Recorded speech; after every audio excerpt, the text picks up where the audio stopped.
This story is titled, My Sister Claimed I Was a Danger to My Own Kids, so I Made Sure She Lost Custody. Hey everyone, before we jump into today's video, big news! I've launched a new Reddit channel. This time, the background isn't Minecraft. It's Subway Surfers and a Christmas theme to match the season.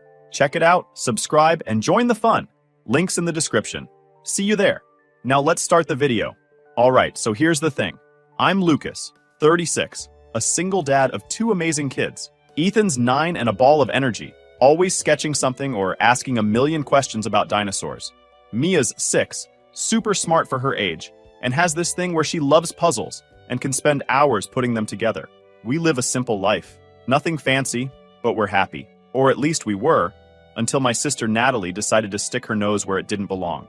Natalie, 39, is married to Adam, and they've got 2 kids, Liam, 11, and Emma, 8.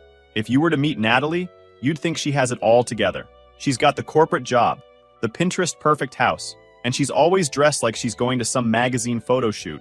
Adam stays home with the kids, which I've got no issue with, but the dynamic there? It's off. He always looks like he's one step away from a meltdown. Growing up, Natalie and I never got along.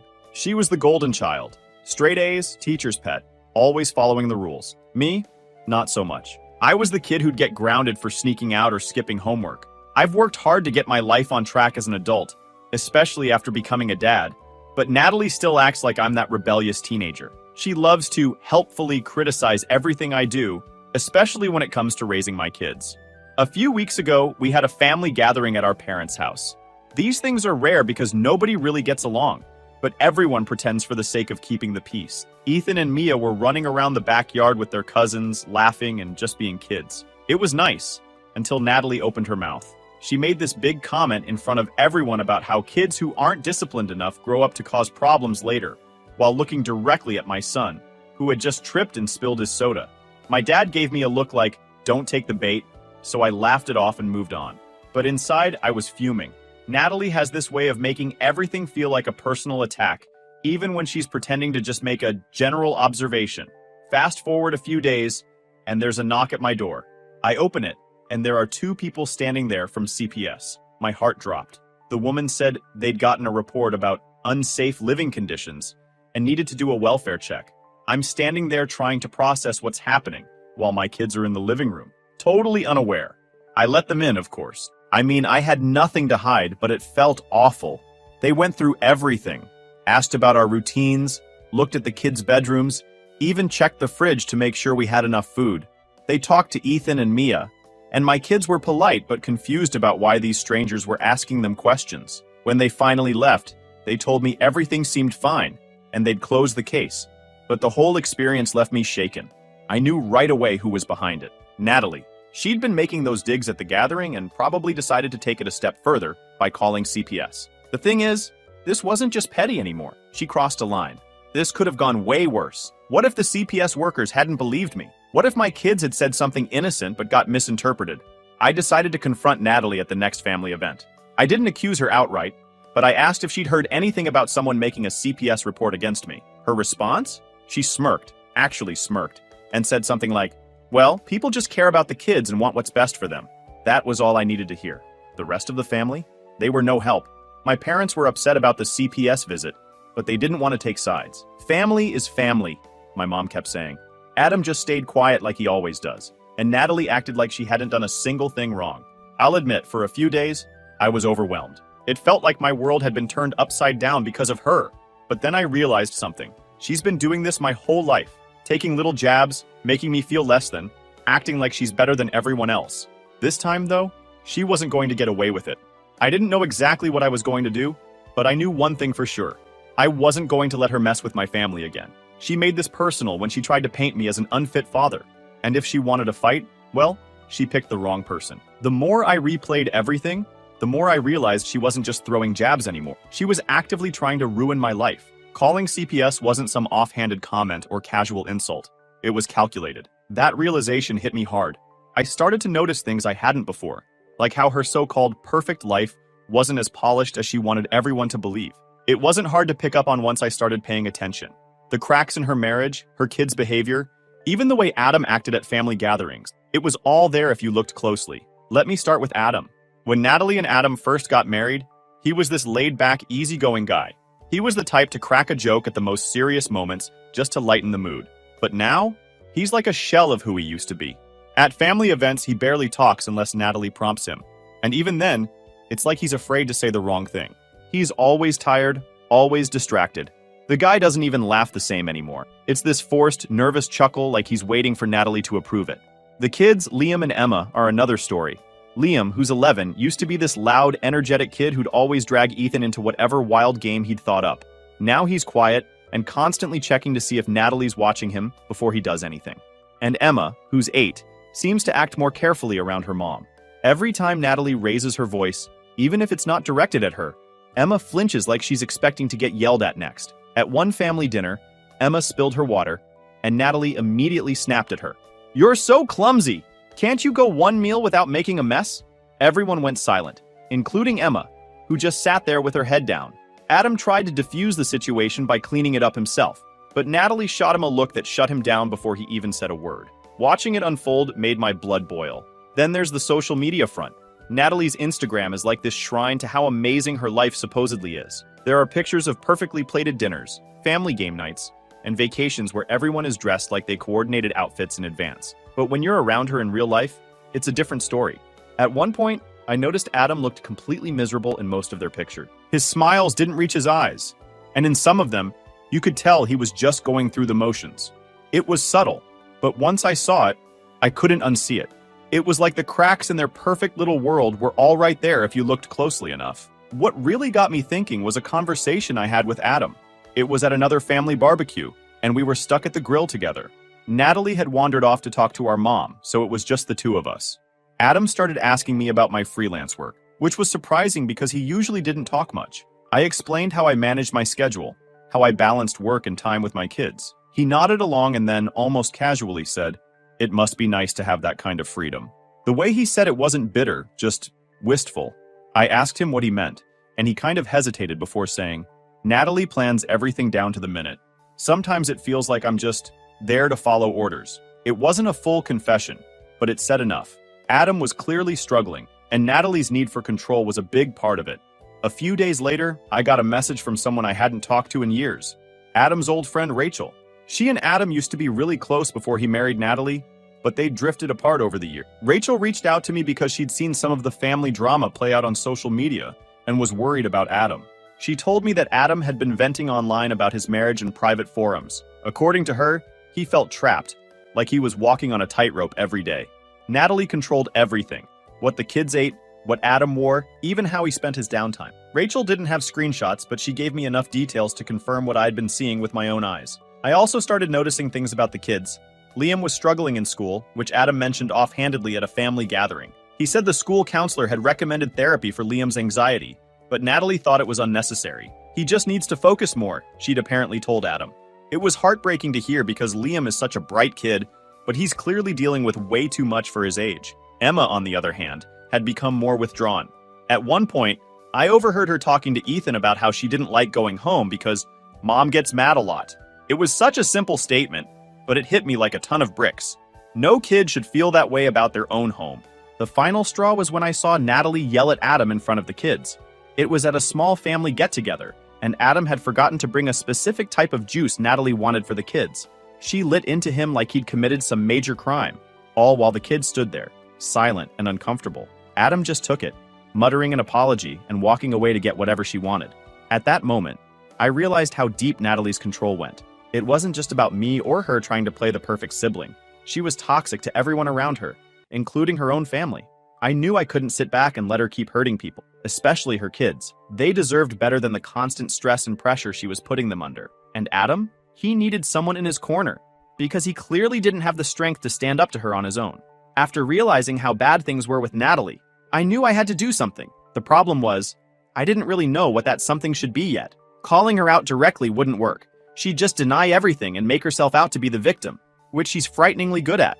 But the more I saw and heard, the more I knew I needed to build a case. Not a legal one, at least not yet, but enough proof to show the rest of the family and maybe even help Adam and the kids if things got worse. First, I started taking notes. Not in some elaborate way, but just jotting down stuff I noticed.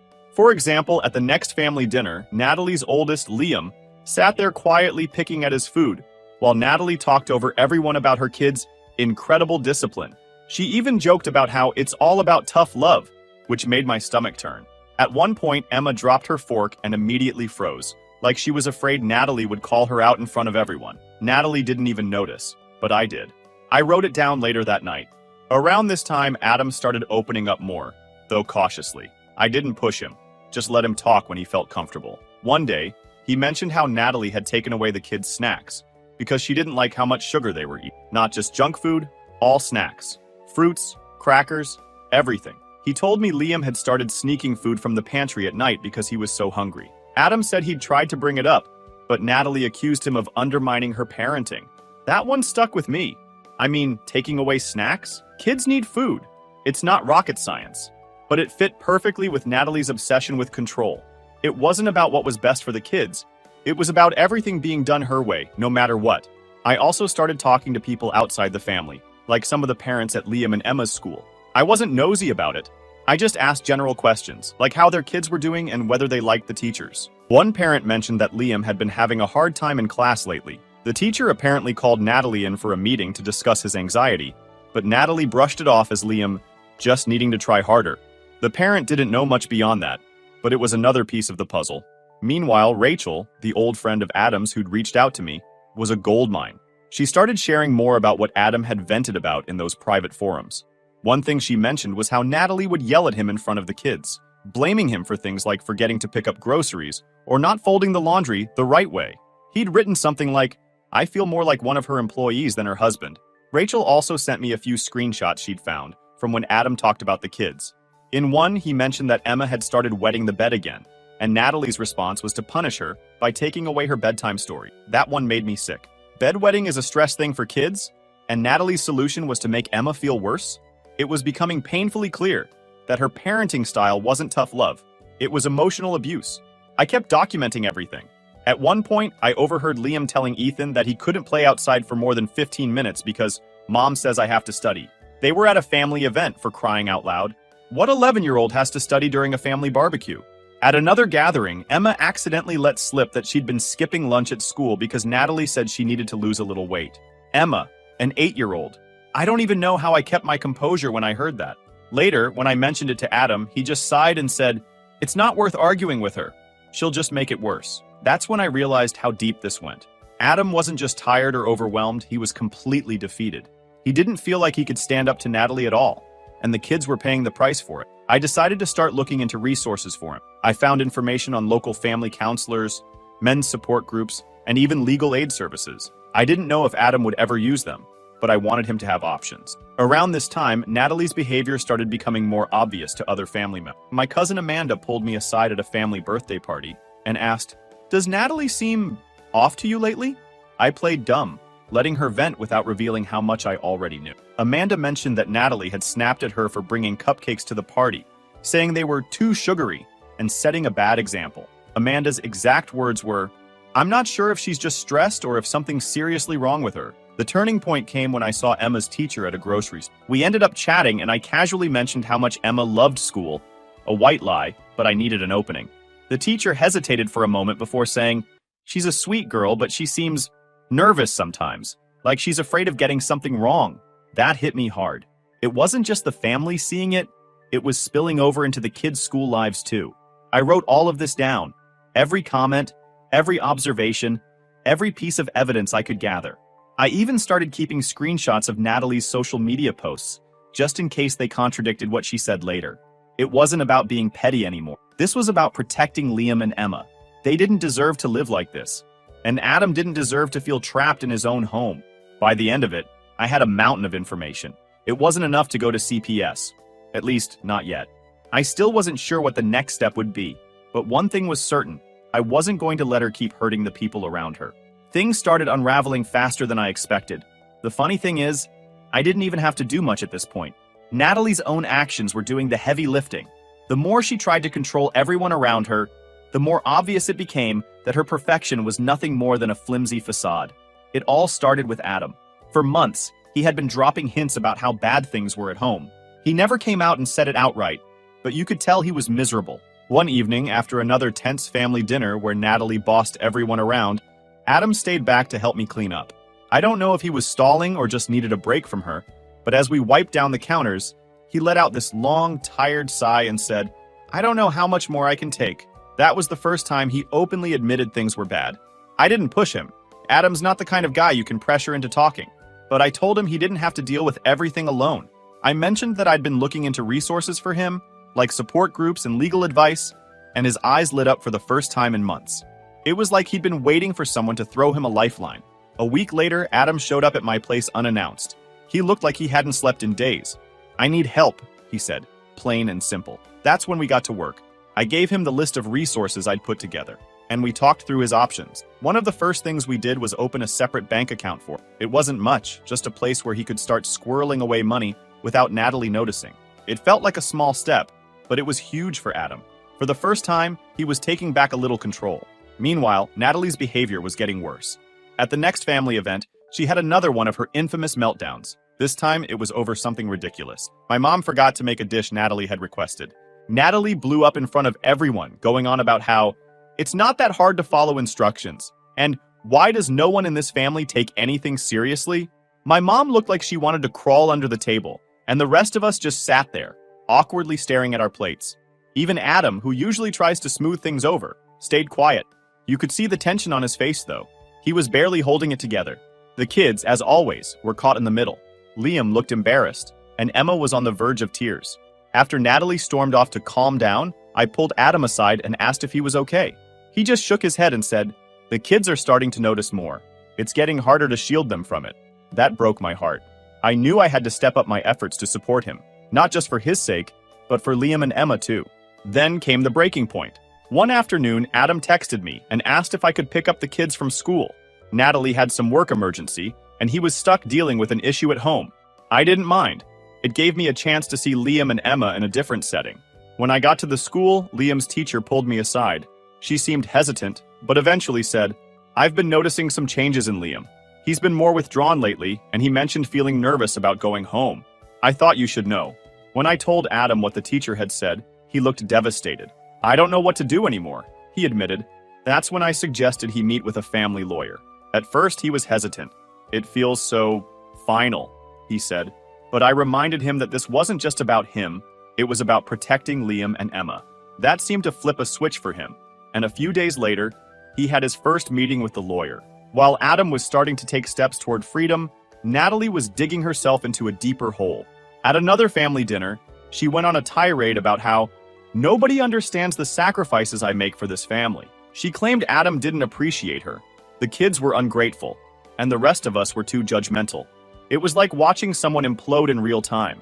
The more she talked, the more people started to see through her. Even my cousin Amanda, who had always been one of Natalie's biggest defenders, started to pull away. "She's exhausting," Amanda confided in me after the dinner. "I used to think she had it all together, but now, I don't even know who she is anymore." Things came to a head when Adam finally decided to file for divorce. He didn't tell Natalie right away. He wanted to make sure all his ducks were in a row first. With the help of his lawyer, he started gathering evidence of her behavior. Text messages, emails, even a few recordings of her yelling. It wasn't pretty, but it was necessary. Natalie, of course, had no idea what was coming. She was too busy trying to control the narrative. She started telling anyone who would listen that Adam was lazy and ungrateful, and that she was the one holding the family together. But the more she talked, the more people started to see her for what she really was, a bully. When Natalie finally found out about the divorce, she lost it. She called me, screaming about how I'd poisoned Adam against her. "This is all your fault," she yelled. "You've always been jealous of me." I hung up without saying a word. I wasn't going to feed into her drama. Over the next few weeks, things escalated. Natalie tried to block Adam's access to their joint accounts, but he was prepared. She badmouthed him to mutual friends, but most of them had already started distancing themselves from her. Even our parents, who had always tiptoed around Natalie's temper, started to take Adam's side. They offered to babysit the kids more often, and even helped Adam find a new place to live. By the end of it, Natalie was backed into a corner. Her perfect image was crumbling, and she had no one to blame but herself. Watching it all unfold, I couldn't help but feel a mix of relief and sadness. Relief that Adam and the kids were finally getting out, but sadness that it had to come to this. Still, I knew we were on the right path. The fall had begun, and there was no stopping it now. By the time the court proceedings began, Things between Natalie and Adam had hit rock bottom. Natalie wasn't just angry, she was desperate. She launched into full-on damage control mode, but her efforts were laughable. She started telling anyone who would listen that Adam was a terrible father and couldn't handle the pressure of family life. It was the same song she'd been singing for months, but now with an added layer of melodrama. The problem for her? Nobody was buying it anymore. I'd kept my distance from Natalie throughout the whole ordeal, partly because I didn't want to give her any more ammo, and partly because I had my hands full helping Adam prepare. His lawyer, Erin, was a rock star. She wasn't flashy or dramatic, just sharp and focused. Erin had gone through every piece of evidence Adam had collected, texts, emails, even recordings of Natalie's rants, and pieced together a solid case. The goal was simple: full custody for Adam with supervised visitation for Natalie. It wasn't about revenge, it was about protecting the kids. The first day in court was tense. I went with Adam for moral support, though I wasn't called to testify just yet. Natalie walked in with her lawyer, all dolled up in what was clearly an attempt to look like the perfect mom. She had this forced smile plastered on her face, but the second she saw Adam and me sitting together, her expression turned icy. If looks could kill, I'd be 6 feet under. Her lawyer's strategy was exactly what I expected: paint Adam as incompetent and unreliable. They argued that Natalie was the primary caregiver, the one who maintained structure and discipline, and that Adam simply wasn't equipped to handle the demands of full custody. It was all smoke and mirrors. The judge didn't seem impressed, especially when Erin started poking holes in their claims. One of the most damning moments came when Erin brought up the kid's school record. She had statements from teachers and the school counselor detailing Liam's anxiety and Emma's withdrawal. Natalie's lawyer tried to downplay it, saying every kid goes through phases. But then Erin hit them with a recommendation from the counselor that Liam continue therapy, which Natalie had outright ignored. The judge took notes on that one. The next blow came when Erin played one of the recordings Adam had made. It was Natalie berating him in front of the kids, calling him useless and an embarrassment, while the kids were crying in the background. Natalie's lawyer tried to object, saying it was taken out of context, but Erin calmly pointed out that no context could justify speaking to your spouse like that in front of your children. Natalie's face turned bright red, and for once she didn't have a snappy comeback. The second day of court was my turn to testify. I was nervous, not because I had anything to hide, but because I knew Natalie's lawyer would try to twist my words. When I got up there, I stuck to the facts. I talked about what I'd observed at family gatherings: Natalie snapping at the kids for minor things, Liam and Emma looking scared to make a mistake, and Adam being shut down anytime he tried to step in. The judge leaned forward slightly, and Natalie's lawyer didn't even try to discredit me on it. They moved on quickly, probably realizing they couldn't spin it in Natalie's favor. What surprised me most was how many people stepped up to support Adam. Amanda, my cousin, who had always been one of Natalie's allies, testified about a time she saw Natalie scream at Adam in front of everyone. She admitted she'd overlooked Natalie's behavior for years, but couldn't ignore it anymore. Natalie's attempts to defend herself were a train wreck. She brought in a couple of her friends as character witnesses, but it backfired spectacularly. One of them tried to praise Natalie's parenting, but ended up contradicting herself when asked about the kids' behavior, admitting that they seemed tense and quiet at social gatherings. The courtroom drama hit its peak when Natalie took the stand. Her lawyer must have coached her to act calm and composed, but Natalie's temper got the better of her. When Erin started questioning her about why she pulled Liam out of therapy, Natalie snapped. She went on this long-winded rant about how therapy is for kids who can't handle life, and how she was teaching Liam to be strong. It was like watching a train derail in slow motion. The judge didn't say anything, but their expression said it all. This woman was her own worst enemy. The final nail in the coffin came when the kids' court-appointed guardian gave their report. Both Liam and Emma had been interviewed, and their statements were heartbreaking. The waiting game after court was tough, but Adam was prepared. He'd done everything right, and the truth was finally out there for everyone to see. All we could do now was wait for the judge's decision, but deep down, we all knew the outcome. Natalie had lost, and not because of anything Adam or I did, but because of her own action. When the judge's ruling finally came in, it felt like a weight had been lifted off everyone's shoulders, except Natalie's, of course. Adam was granted full custody of Liam and Emma, and Natalie's visitation rights were limited to supervised visits until she completed a court-ordered parenting class and anger management. It was everything we had hoped for, and more. Natalie naturally was furious. The ruling hit her like a ton of bricks, and she couldn't hide her anger. She stormed out of the courtroom the moment the judge finished speaking, muttering under her breath about how the system was biased against strong women. Adam and I just exchanged a look, relieved that it was over.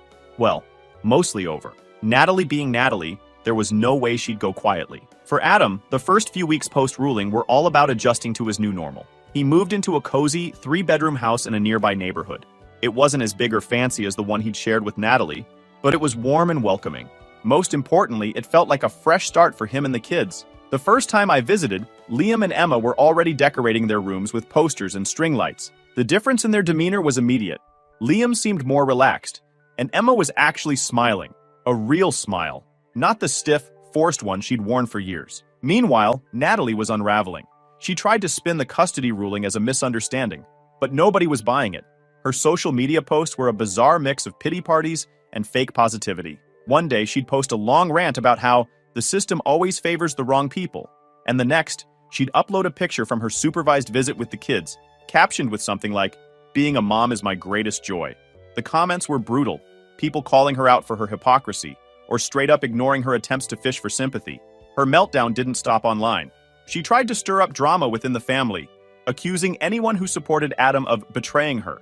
My parents, who had been hesitant to take sides at first, were finally done with her nonsense. They started spending more time with Adam and the kids, offering to babysit or drop off meals. Even my cousin Amanda, who used to defend Natalie, cut ties completely. "I can't deal with her toxic energy anymore," Amanda told me. "She's exhausting." Natalie's isolation only grew as her financial situation worsened. Between court fees, child support payments, and the cost of her court-ordered classes, she had to sell off a lot of her prized possession. The flashy SUV she used to brag about? Gone. The endless shopping sprees? A thing of the past. She even moved into a smaller apartment, which she tried to pass off as downsizing by choice. But everyone knew the truth. Of course, Natalie wasn't about to let go of her grudge. She made one last attempt to regain control by dredging up old personal information about me. Stuff from years ago that had no relevance to anything. She tried spreading it around the family, probably hoping it would make me look bad. But it backfired spectacularly. Instead of turning people against me, it just made her look petty and desperate. Even people who had been on the fence about her were finally done. "She's completely lost it," one relative texted me after hearing about her antics. Eventually, CPS closed the case on Adam's household, declaring it a safe and stable environment. It was the final stamp of approval that he'd done everything right. Natalie, however, remained on CPS's radar, with periodic check-ins tied to her supervised visitation. It was a small but satisfying reminder that her actions hadn't been forgotten. Toward the end of all this, Natalie approached me at a family event. She looked defeated. Natalie's reign of control is over. Adam and the kids are thriving. And the rest of us? We're finally able to move forward, without her shadow hanging over us, almost like a shadow of the person she used to be. She tried to apologize, saying she'd made mistakes and wanted to make amends. I listened, but when she was done, I told her the truth. Her actions had caused too much damage to forgive. "You didn't just hurt Adam and the kids," I said. "You put my family through hell too. I hope you can change, but I don't want you in my life."